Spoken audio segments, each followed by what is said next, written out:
Good afternoon.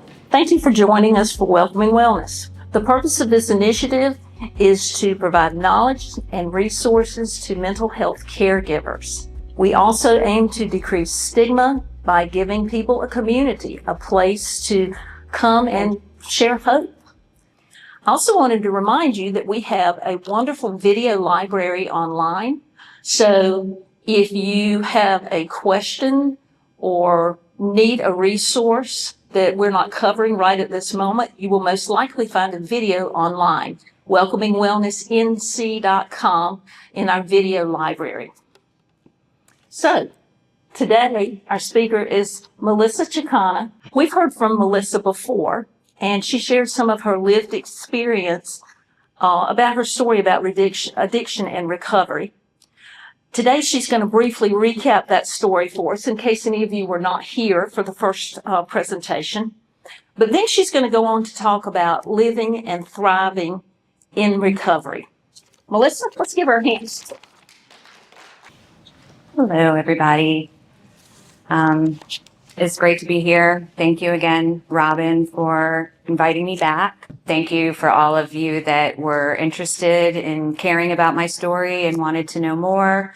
Thank you to my amazing husband for being my rock and my support. Thank you to my daughters and my sisters that have also been a huge part of my journey. My counselor, Amanda, and most recently, the connection I've made with my Celebrate Recovery stepsisters. Those are really a big part of my support team. I know a lot of you were here for my first share on my story, but there are some that aren't. So I'm just going to give a brief recap, maybe not so brief. It's hard to, put your timeline into a brief recap. So I'm just going to kind of hit the highlights of my story. So I was the youngest of four. I have two older sisters and an older brother. Mom and dad, loving family. My dad is a pastor. My mom was a nurse. We were always involved in activities and sports. Life was pretty good growing up. When I reached my early teenage years, I was very curious. Curious about the older crowd, curious about what they were doing, curious about what was outside of the church world, because that was really all I grew up in. And I was a rebellious child. And not afraid to sin. So with that being said, at 14, I got pregnant. My parents sent me away. I lived at a home for unwed pregnant teenagers. Gave my daughter up for adoption when I was 15. And that was a really, pivotal time in my life. That was the first trauma, grief that I didn't know how to deal with. Came back into society, as I like to say, 10th grade, playing sports like nothing happened. My dad being a preacher, this wanted to go, kind of quiet. So nobody really talked about it. Nobody really knew about it, except for me, that was not going to go away. Anyway, that's where a lot of my guilt and shame stems from. I ended up going back to high school, living a fairly normal high school life. Started dabbling in some marijuana, alcohol, went to college, moved to North Carolina, finished up my nursing degree, and then I got married for the first time. I got married, and I was so ready to start a family. I wanted children of my own, and I did. I ended up having 2 more daughters.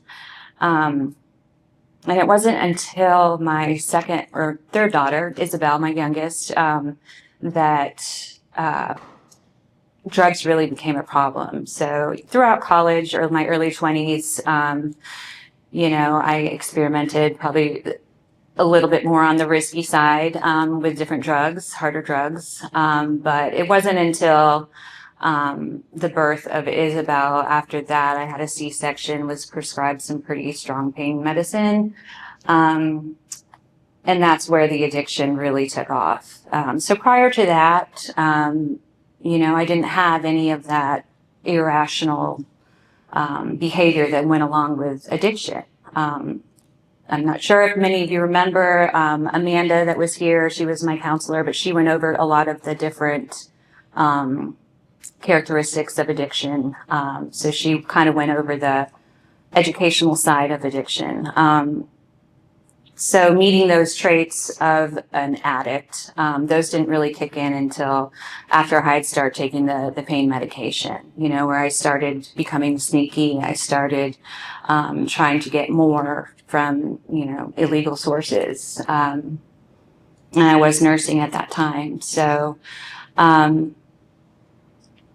it didn't take long, probably a couple years. When Isabel was about 2 years, was when I first started taking medication from work. It started out fairly innocently. It was a medication waste. So the patient decided they didn't want it. So instead of me wasting it, I thought, I'll just keep it in my pocket. I'll waste it later. Of course, that never happened because the wheels start turning in my brain. Nobody needs to know about it. Nobody will find out about it.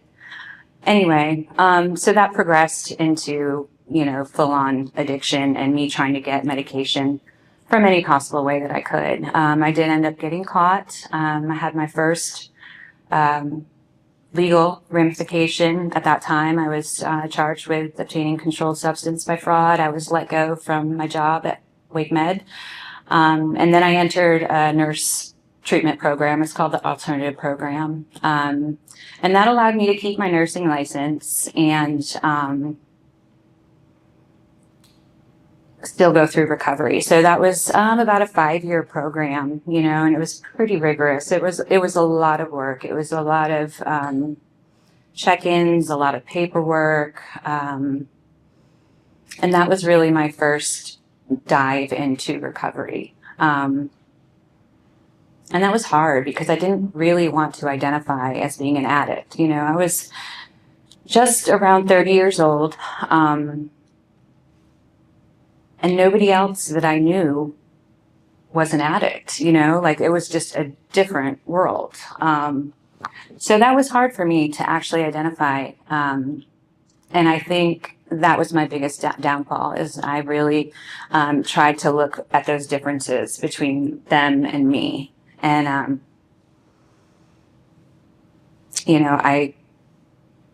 I stayed in recovery for quite a few years. Shortly after getting clean that first time, my daughter Heather, my daughter that I gave up for adoption, found me on Facebook. And that was probably the first time that I actually thought that God was looking for me.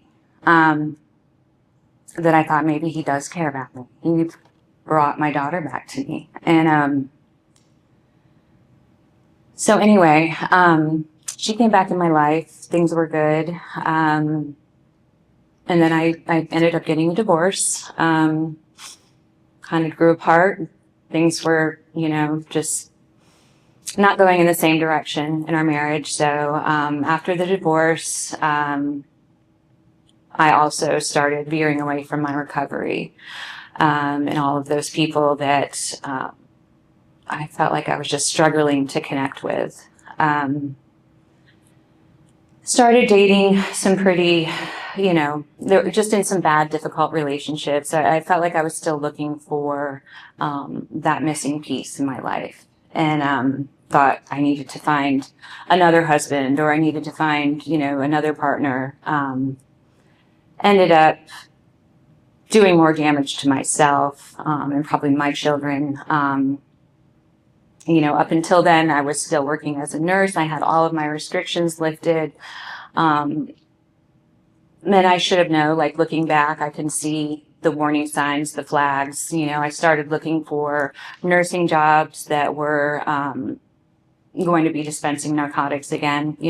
I wouldn't have admitted it at that time. I would have said that I was looking to be back into a more hands-on patient setting. It's crazy how an addict brain can really manipulate you. Like I'm looking for one thing, but in my brain, it's like, yes, you're going to be there around narcotics, so that's kind of, I set myself up for that next relapse. And it was a pretty heavy duty one.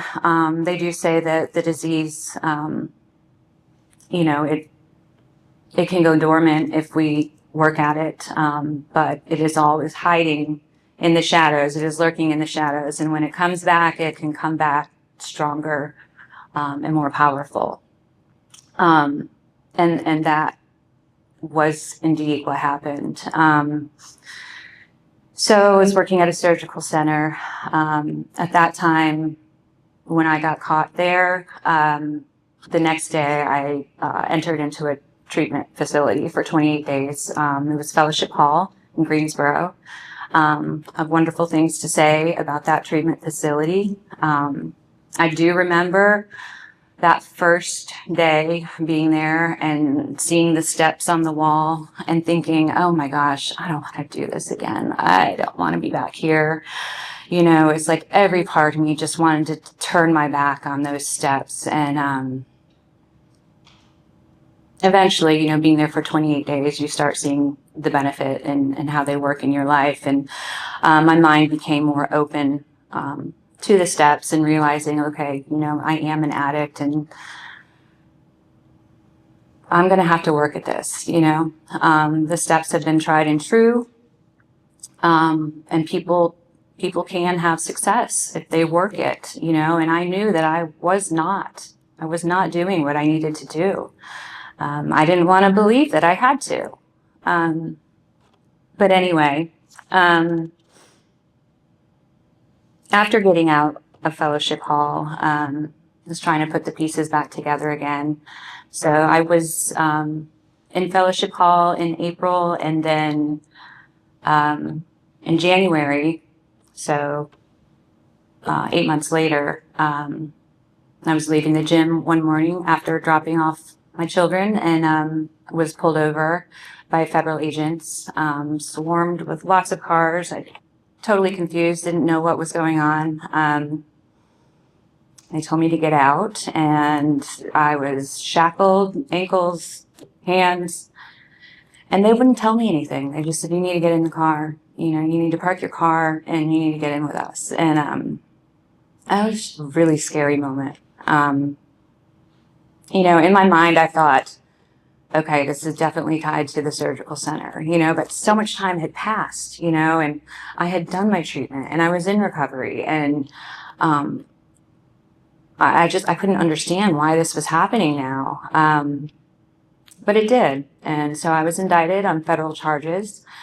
And then I was on pretrial. So that was kind of during COVID time. So that was 2019. And pretrial went on for several years. It was a very interesting time. It was a time of limbo. But looking back, I can also see God working in my life. And there was a definite purpose for those years. I met Jason. My mom was fighting cancer. I was able to be there with her and take her to her appointments. My children were middle school, high school. I was able to help them and be there for those really important years. I was able to see my middle daughter off to her first college. There were so many things that I know that God allowed and He put in place in my life. So it's truly amazing looking back and seeing all of those miracles and those gifts.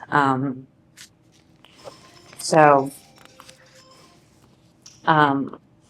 Anyway, on July 11th, 2023, I was sentenced to 4 years in federal prison. I went to Alderson Women's Prison Camp, and it was really scary. I'm not going to lie. That first month was incredibly hard. But I did it, I did it. And week after week, month after month, it became a routine. And, I got phone calls and visits, and it was doable. So I was in a 9-month drug treatment program. It was a residential drug treatment program. And that place was amazing. Thank you. I've really good things to say about that drug treatment program. It was really, it was a cognitive behavioral program. So it dove into a lot of, like behind the reasons of why I used, and the criminality of my behavior. That's definitely something I had to identify, because I wanted to glaze over that and think, well, the drugs made me do that. I'm not really a criminal. But then why am I in federal prison? Like, the drugs led me to that criminality. So anyway, I was released on February 26th of 2025 and went to home confinement for 10 months. The last time I spoke in October, I was here with my GPS monitor on my bracelet.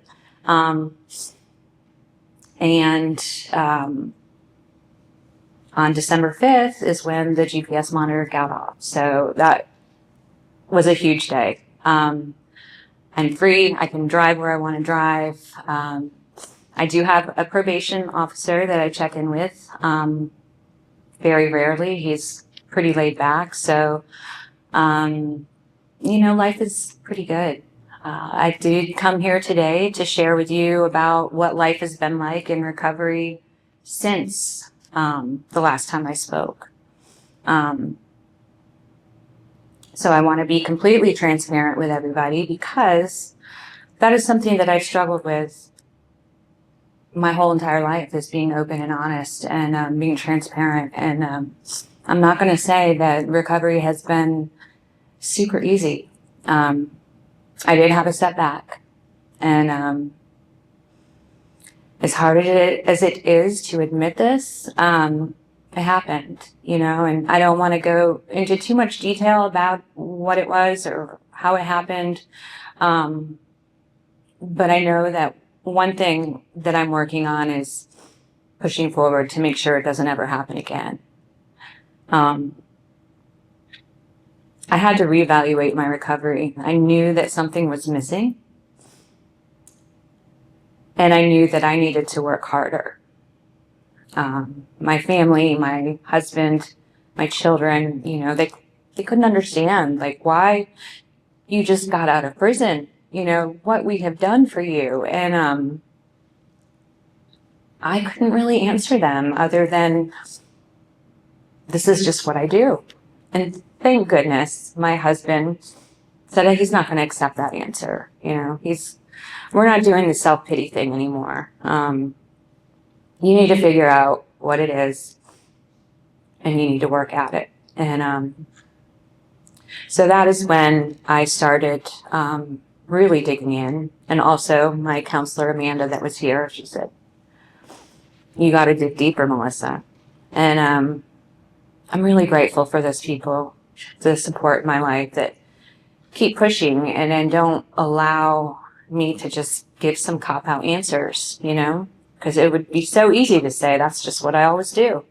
But that's not acceptable. And I'm not going back there. I didn't come all of this way to just give in to my disease. So anyway, I did find out what is missing, and that is my relationship with God. I have tied my resentments with my father, with the congregation that I grew up in, all of that, I have tied my relationship with God to that. And instead of allowing me to feel God's love, allowing me to have my own personal, intimate relationship with God. And when I look at that, that's pretty huge. You know, I want to read this letter that I wrote in RNAP. We were really challenged to do a lot of digging and writing letters. And when I pulled this letter up, it really reminded me of what I need to do. So this letter was a goodbye letter to my drugs in my past. Right. I'm writing this letter to inform you that you are no longer welcome in my life. I have no use for you, and your greed disgusts me. You have taken and then taken some more from me and my loved ones. You misrepresented yourself and told me I would feel better about myself. You lied to me over and over so that I would keep taking you back. Each time I took you back, I crossed more boundaries and my shame grew deeper. I felt helpless. The way my body and mind needed you, and I became physically sick when I tried to do without you. I'm tired of the dirty secret you tell me I must keep. You say if I tell anyone about you, they'll keep us apart. You knew this would instantly cause me to panic, and you probably grinned at that. You knew I was already faded, and I couldn't live without you. You made me believe I couldn't be liked because my personality was too blah, that I wouldn't succeed because I was weak, not smart enough, not pretty enough, not talented enough. You told me the mistakes I made as a teen I would have to pay for the rest of my life. You told me these lies so that I felt worse when I was alone. You told me you were the only one who could fill that void of love and belonging. Well, I'm done with you, once and for all. You've taken all of the time you're going to get from me. I think 30 years is beyond enough. My time is now mine. When I choose to share my time with others, it will be on my terms. You no longer have that power over me, and I am so grateful to be free of you. It wasn't just the time you stole from me, but my pride, my confidence, and self-respect are just to name a few. I can finally see you for what you are. You didn't care about me at all. You wouldn't have been satisfied until I was dead. You took everything dear to me, one by one. I'm thrilled to let you know that I win. I am fully alive and desperate, and despite my current living situation, which was in prison at the time, I'm thriving. I'm happier, more confident, and excited about my future, more than ever. I've learned talents about myself that I cannot wait to expand on. I've found love for myself, and I'm able to accept love from others that I've been trying for so long. But you've been in the way. I'm everything you said I wasn't. I have everything within me that you conned me into believing you could give. Everything you've taken from me, I will get back. Maybe not the same, but that's okay because I am not the same. I do, however, accept you as part of my life. Your memory will always remain, as bitter as it is. It will remind me of a time of pain and hurt. It will also be a landmark of how far I have come. Goodbye, good riddance, and so long, drugs. So, reading that letter, the one thing that really stood out to me was you told me you were the only one who could fill that void of love and belonging. And I think that's something I've been searching for, that love and belonging. And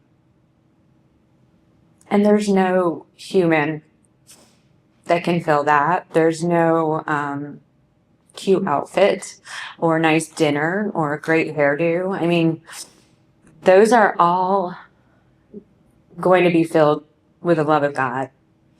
And so that is what I'm working towards now. And I know it's going to be a journey. I know it's going to be a process. But I also know I'm not going to dwell on mistakes. It is progress. It's not perfection. When I look back at the timeline of my recovery, I see how far I've come. I see that now I'm okay with an addict. I'm being an addict. I will be an addict for the rest of my life. But I'm a grateful recovering addict. And I know that I don't have to live in this dark shame anymore. That I have these amazing people in my life that help me get through this and that will just keep pushing me along. You know, they're not going to let me fall. They see my worth. And I'm grateful to God for that, for putting these people in my life. And the progress and the growth that I've made, to be able to see those lights in my life instead of trying to avoid them or be somebody else, not who I was intended to be. I don't know if anyone has ever done inner child work. Has anyone tried to do that? Yeah. It's pretty amazing. We did some of it when I was in Alderson in the federal prison camp, and I would just suggest anyone with any struggles just to try it out. It really brings you back to that fundamental person that you are, back to the innocent child, you know, when you were creative, when you were naive, when you felt love. But it also helps to get past those hurts and those traumas. For me, it helps me remember that I am a child of God, and I'm perfect in the way that I was created. So going back to what I'm doing now, knowing that I had to find something more for my recovery, I searched for faith-based recovery and found it in Celebrate Recovery. I had heard of Celebrate Recovery before in the many years that I was in recovery with Narcotics Anonymous. But again, I was, there were too much Jesus, too much God. I liked NA. It was pretty neutral. I didn't have to have a faith or a belief. But this is, what I'm looking for now. And I'm looking for something different, something more powerful. And what I found in Celebrate Recovery, it is based on the 12 steps, but it's also based in Christ. And I have found a community of loving women. And it's not just for people that struggle with addictions or drug addictions. It could be gambling, it could be pornography, but it's also people that struggle with anxiety, codependency, grief. There's so many things that we struggle with in our lives, not just addiction. And coming to Celebrate Recovery has really been healing for me. Having the community of women to hold my hand, to get to learn about God and Jesus on my terms now, it's been pretty amazing. So that is where I am today. Still growing, still recovering, and still pushing. I just want to thank you, Jason, for always being so supportive and open-minded to my decisions and always being willing to push me in the right direction. Robin did give me a list of additional questions that some of you had wanted to ask. So I'm just going to go through and answer those. The first one is, what are concrete ways my support system helps me? So everybody's support system is going to be different, just as everyone's recovery is going to be different and what they need. For me, my support system is going to be my husband. It's going to be my family, my sisters, my daughters, my counselor, the women in Celebrate Recovery. And then I've got a few close friends that make up my immediate support system. And the concrete ways that they can help me are just me being accountable to them, me being honest and transparent, them knowing me and knowing when something is off. Jason knew something was off. It was right around the time of our wedding, when I did have that setback. My counselor knew something was off. So these are the people in my life that know me. And I also want to be there and be that accountable person for them too. Like I said, it's the support system for each person is a little bit different. The next question is, do you have warning signs or symptoms if you're about to experience a relapse, and what are they? So this has always been a favorite question from my loved ones, because they want to know. They want to know what to look for, you know. And if it were that easy that I could say, well, you know, if I wore green on Tuesday, I'm probably going to relapse, you know. It's not that easy. Every time I've relapsed, they've pretty much been blindsided. And it's been really hard for them to understand. It takes a lot of self-reflection, takes a lot of digging to figure out what each person's specific warning signs or symptoms are. For me, feeling overwhelmed, if I have too much on my plate. And, you know, I also struggle with some ADD. So if I can't prioritize and organize, and I just feel like I've got all these demands coming from me from different directions, that can sometimes trigger me. If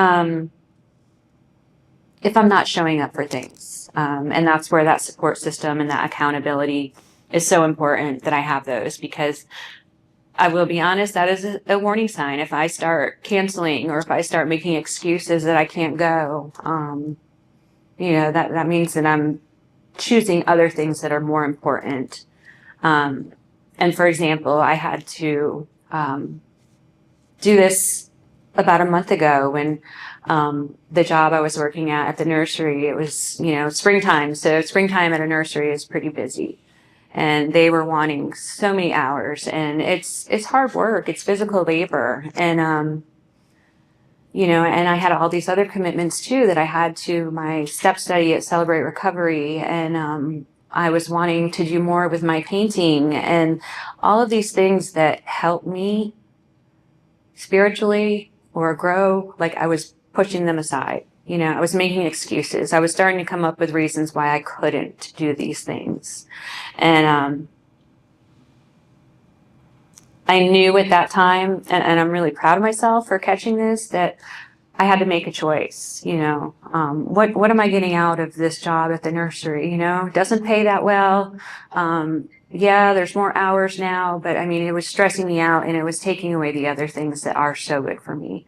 So I did end up leaving that job.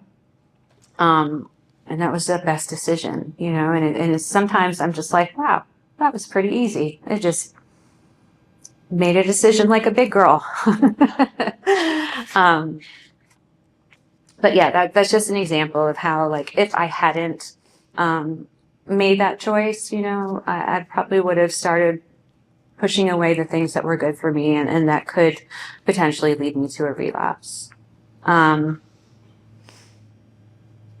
I never want to alarm people, you know, so like giving people signs and symptoms, I don't want them to be on edge. You know, that's my biggest thing is like, I don't want to tell you that if I'm sleeping all the time, that's a warning sign, because what if I do want to come home and take a nap, you know, and then people are going to be like, what are you doing? What's going on? You know, and,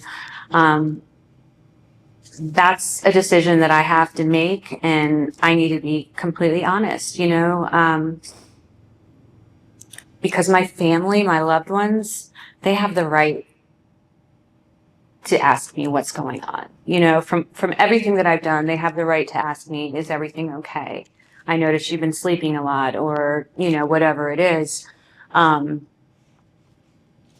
know, it reminds me of when my mom was in her cancer, you know, and she went into remission, and anytime she had a headache or if she had a rash, you know, I instantly thought that cancer was back. And that's what my family thinks, you know, and I have to understand that. But it's also my responsibility to let them know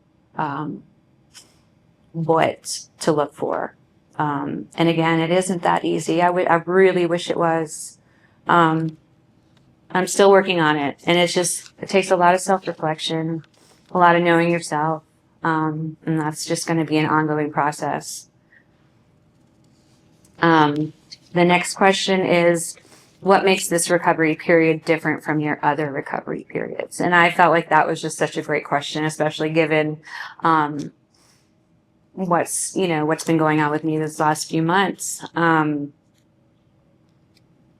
I mean, I could easily, like I said this earlier, like make a timeline. Maybe that could have been the PowerPoint presentation, Robin. The timeline of my recovery. You know, and each recovery period was different. Each relapse was a little different. But this specific recovery period is different in the fact that I am seeking God. I'm seeking this relationship to fill this void that I know that I'm not going to fill with any other person or any other material thing. So that's what really stood out to me for this specific recovery period. And then I also have to stay focused in the positive. You know, I have to remember where I came from to know how far I've come. And yes, I did have this setback, but I didn't stay there. I didn't stay in that self-pity. And, you know, some people may say, well, you're minimizing it. But for me, I can't stay in that self-pity. I have to keep moving forward. I know how important it is to not dwell on the situation itself, but to dwell on what I can do to make it better. The next question is, what triggers you, and what do you do when that happens? So that's kind of similar to the other question about the warning signs and symptoms. The biggest solution to that is just processing, having your support system and using your support system, and processing, you know, getting to the root of things is really important. Next question is, how does your recovery and incarceration affect your family? This would be a great question to ask them. And it was hard, you know. I think for me, it was really hard to know how they were going through it. But I really tried to focus on the positive things. I tried to focus on the relationship that Jason and my daughters formed. He brought them up every month to visit me, and that time, you know, 5 hours one way, and then staying in the lodge, you know, overnight. Like, he really got a good relationship going and started with my girls, and the trust and the things that they really bonded on would have never happened if I wasn't there. So, those are the things that I've really tried to focus on instead of focusing on all of the negative and the time lost and the occasions that I missed out on. So how does your recovery incarceration affect your relationship with your husband? Again, that'd be a great question for you, but recovery versus incarceration, those are two big things. And I think knowing how my husband is, he would say the incarceration was probably easier than the whole recovery. Incarceration had a timeline. It finished. It was done. Recovery, there's no timeline. And I think that's harder for anyone to grasp. There's no endpoint. But it has brought us closer. We talk about things more in depth. I would like to think that we have a lot more deeper conversations than the usual couples, but maybe everybody thinks that. But yeah, we go pretty deep. But I do feel like that is the one thing that sometimes does get in our way is recovery sometimes, and he does amazing trying to understand and be patient. And again, that's God. That's God putting this man in my life. The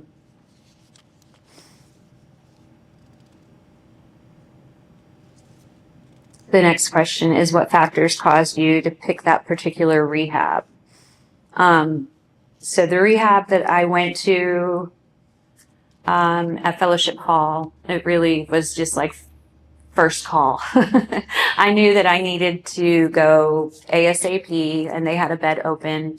I didn't really have time to check reviews and call around, and so pretty much they had a bed available, and the rest was God. It was a great rehab. I have nothing bad to say about it. So if you have any loved ones or know of anyone, I highly recommend it. The staff was great. It was very structured. Family can visit on the weekends, those types of things. What was rehab like? It was structured. The days were structured. You had classes, activities, the meals. Everybody went to bed at the same time, lights out at the same time. It was very, honestly, the rehab that I went to, the residential drug treatment program at the prison camp, was very similar to the rehab that I went to at Fellowship Hall. So it was kind of like a little break once I got over to the residential drug program in the prison, because when I first got to Alderson, I was in general population for about 10 months. And that was hard. That was really hard. I think I thrive on structure. And I couldn't understand why so many of these younger girls were just hooting and hollering and having a grand old time. And,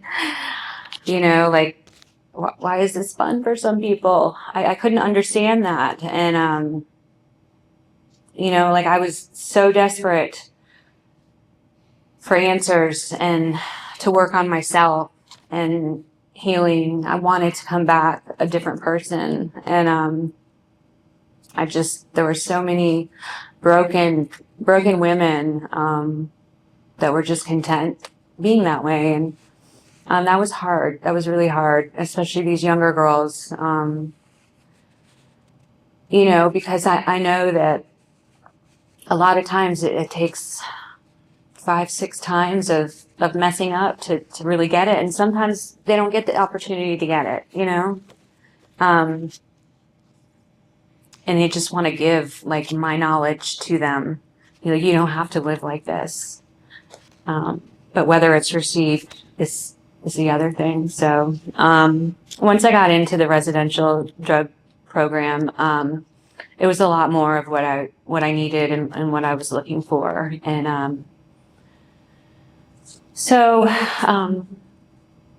prison isn't all that bad. You know, it's scary. You're in a different environment, far away from home. And I would say the worst thing about it is probably the correctional officers. I apologize if anyone has a family member that's a correctional officer. I'm not meaning that intentionally or directly to them. Of course, there are exceptions, but that was the hardest part, was being talked down to. You know, all of my life I've had a job, I've had a career, and I just feel like maybe there could be a change in that aspect. But again, it was very structured. We had counts throughout the day. You had to stand for counts. They had to make sure everybody was present. If there was a number off, then they would close the compound, and that was pretty common. The compound would be closed for sometimes days at a time, you know, and you were just stuck in your unit. The units consisted of 100 women. So it was just like this big open, you know, kind of a warehouse. And then there were cinder block cubes that were about 5 feet tall. So you had a bunkmate in that cube that was like a 10 by 10 cube. So it's pretty crazy to think that I've lived that way for 21 months with, you know, very, very little. But it was also a really good eye-opener to know that you don't really need a lot to survive, you know? So I know that my husband, you know, cracks fun at me sometimes because I can be very resourceful and crafty with things. You know, I'm a little bit more frugal. Don't throw that out. There could be a use for that. But overall, looking back, I know that was definitely part of my journey. And I was supposed to be there. I was supposed to go through that. And I'm going to continue to take every positive thing from that I can. So the next question is, what lifestyle choices do you make to stay healthy? Eating right is very important for me. Eating healthy foods. I definitely believe we are what we eat. So we don't eat out much. We cook mostly all of our meals. Exercise is also very important for me. That's also a good mood booster. I need my daily exercise. Meditation, journaling, going to meetings, painting, gardening, and participating in life. Like, for so long, I would just be comfortable sitting on the sidelines. And now I want to participate. I want to be part of life. Because we have that choice. We have that choice to be part of life and put in our input and walk along each other and hold each other's hands. And I want to do that today. That is important. How is my relationship with my daughters now? My relationship with Abby and Isabel is amazing. We've gone through some pretty hard stuff together. But I like to think that we're stronger because of it. They confide in me now with friends that are also struggling. And I just, you know, there isn't a topic that's off limits. And that was something I didn't have with my mother. And so I'm really grateful to have that. I'm grateful that my daughters know they can come to me for anything. And I don't have to have an answer to them. Just to be there and listen is enough. And I'm grateful to have that opportunity to be here and listen. You know, I don't have to be on a timed recorded phone call or on an archaic video visit that is squiggly and could sometimes get cut out. But I can be here, you know. Abby had her induction to an honor society at ECU last week, and I was able to be there for that. You know, like all those special moments that I know are huge for them. And I know how important it is to have that parental support. So I'm really grateful that I can be there. My oldest daughter, Heather, our relationship is also evolving. She's had nothing but love and support going through my incarceration and my relapse. But she didn't grow up with me, so our relationship is definitely different than my younger two. She is living in New York. Her adoptive mother is up there.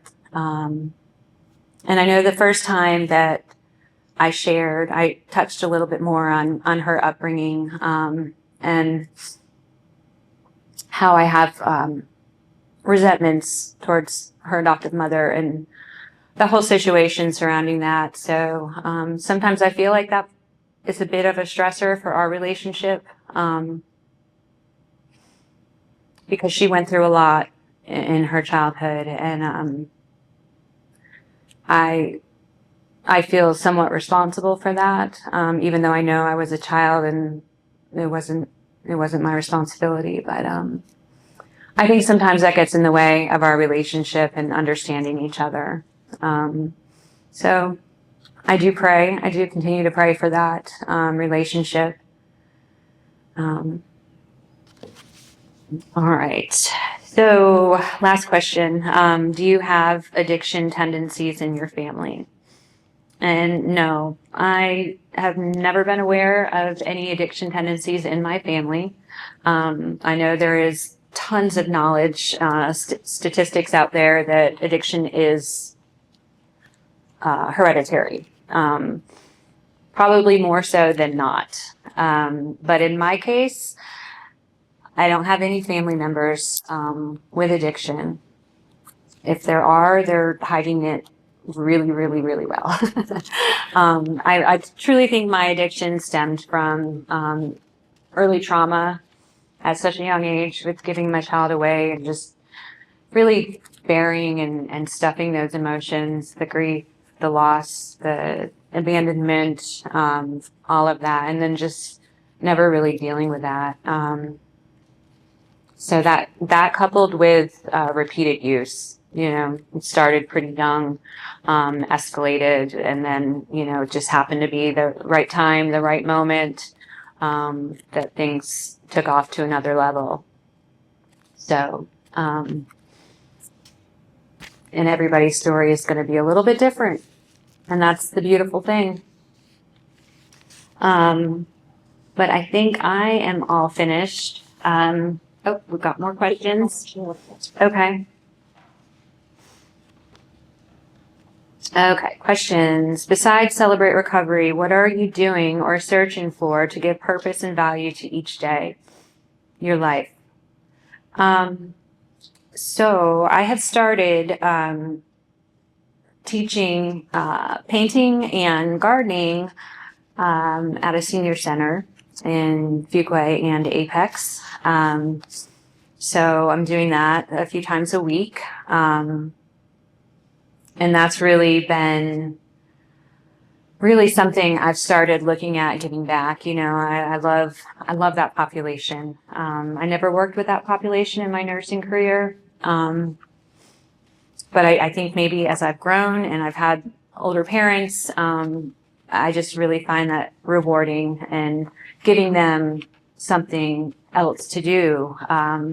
So I have, teaching the classes 2-3 times a week is not sustainable, obviously, but I have started thinking about ways that I could make this into possibly a business, of going to other senior centers and teaching classes. So that's something that I have started to focus on. Do you volunteer? I do not specifically volunteer anywhere. I'm open to volunteering.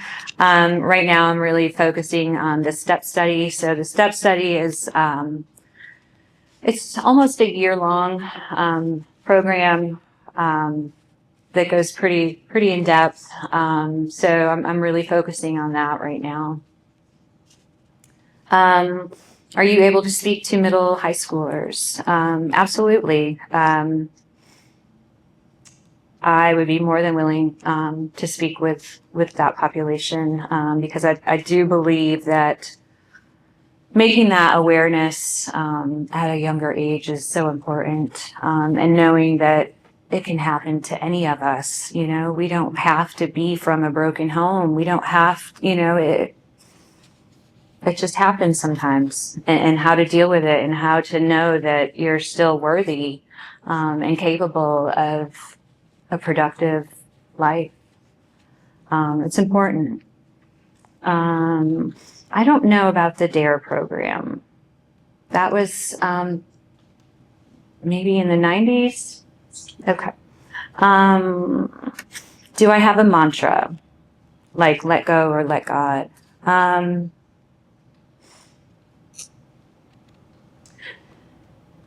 I say the serenity prayer a lot. I would say that is probably my mantra.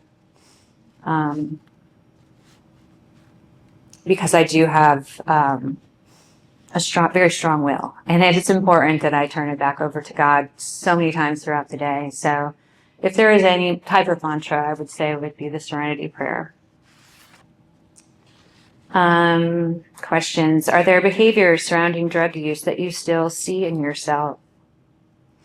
Yeah, actually. So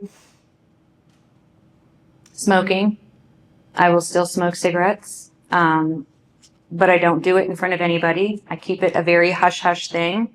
So those secrets, and I see that pattern, and my kids have pointed it out to me too, you know, that it bothers them that I will, you know, say I'm going to the store and they know I'm just going out to smoke a cigarette. So those are things that I'm aware of, and I'm grateful that like I can talk, my kids, we can talk about it now, you know. So that's definitely one of those behaviors.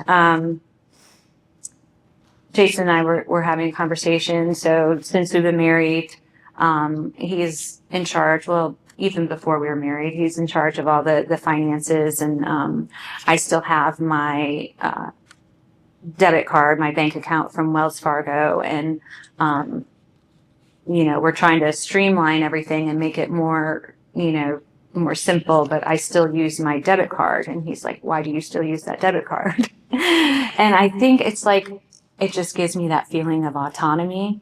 And I know, you know, like it's nothing like that I'm trying to do secretly, but it's just still like hanging on to that one thing. But I could see how that might be maybe a behavior that I'm trying to do something, you know, that nobody else knows about. There's one more question. Okay. Was building a healthy relationship difficult with the baggage that comes with your struggle? You know, my relationship with Jason has been evolving. When we first met, it probably wasn't until about a month that I told him about everything that I was going through. I was on pretrial, so I had some pretty heavy things weighing over my head, and dating probably wasn't the smartest thing to be doing at that time. But we are human, and I wanted some interaction, and, you know, didn't intend on meeting the love of my life. But it did happen. And so once things started getting a little bit more serious, I knew it was time that I let him know about my disease and the charges that I had pending and the possibility of going away to prison. And again, like, this is the most amazing man. I mean, he just listened, and he needed some time to process everything and think about what this meant for us. And I think that a lot of other men probably would have turned and went away, you know, and I would have been okay with that. I mean, there was a couple times that I tried to push him away. That I said, just isn't going to work out. I don't want to drag you through all of this. This is a mess. And he has stood by my side, and he's been there as much or as little as I've needed him to be. And that takes a really, really special person. So I'm just grateful for you. And that's it. Thank you so much, Melissa.